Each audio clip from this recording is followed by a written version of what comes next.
যুবক রে, কেন তোমাদেরকে এত ধমকাইতেছি দোস্ত, ভালো করে শোনো। এই দুনিয়াতে যদি একটু আল্লাহকে সন্তুষ্ট করতে পারো, মৃত্যুর পরে আল্লাহ তোমাকে এমন জান্নাত দিবে, যারা জান্নাতে যাবে তাদের জান্নাতটা হবে এই দুনিয়ার 10টার সমান। আর হুর দেওয়া হবে 70 জন। একজনকে কয়টা কইরা? জোরে কোন কয়টা? এই যুবক, তোর কয়টা মেয়ে দরকার? তোরে আল্লাহ 70টা দিবে। তাও কি কেমন হুর? আল্লাহর কোরআন বলছে, আমি বানায়া বলি না। কেমন সুন্দরী হুরেরা, ভালো করে শোনো, ভালো করে শোনো। আমি যখন মিশরে পড়াশোনা করতাম, যখন ফার্স্ট মিশরে গেছি, মিশরের রমণীদের মতো এত সুন্দর রমণী পৃথিবীতে নাই। মিশরের আরে পুরুষরাই তো সুন্দর, আর নারীদের কি অবস্থা।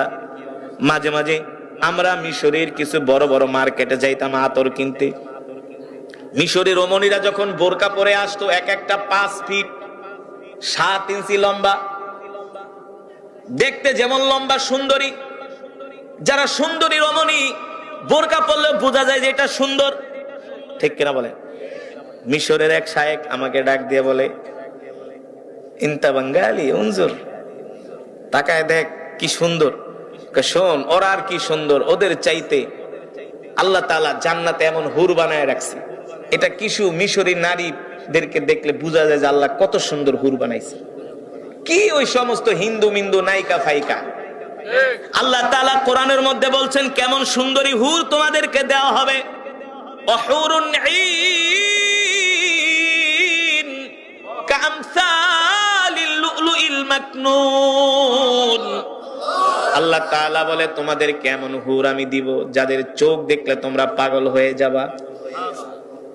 এমন আনত নয়ন চেহারা, তাকাইলে শুধু তাকাই থাকতে মন চাইব। হাদাইকা ওয়া আনাবা ওয়া কাওয়াইবা আতরাবা।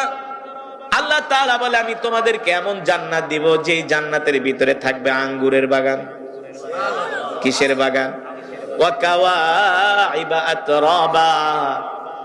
আল্লাহ তাআলা বলে, আমি তোমাদেরকে এমন হুর দিব জান্নাতে, স্ফীত বক্ষ বিশিষ্ট তরুণী। স্ফীত বক্ষ বিশিষ্ট তরুণীর এটা সহজ বাংলা কি হয় আমি আর বললাম না। পৃথিবীতে এমন কোন পুরুষ নাই যে পুরুষ কিনা সুন্দরী মেয়েকে বিয়ে করতে চায় না, ঠিক কিনা বলেন? আমি ঢাকার একটা মসজিদে নামাজ পড়াইতাম, রহিম মেটাল মসজিদ, তেজগাঁও নাবিস্কো, নাম শুনছেন? বাংলাদেশের সবচেয়ে বড় মসজিদ। একসাথে 5000 মানুষ নামাজ পড়ে, এখন পরে 30,000। বিশাল 3 তলা মসজিদ, বাংলাদেশের সবচেয়ে বড় মসজিদ, 1 তলা, রহিম মেটাল।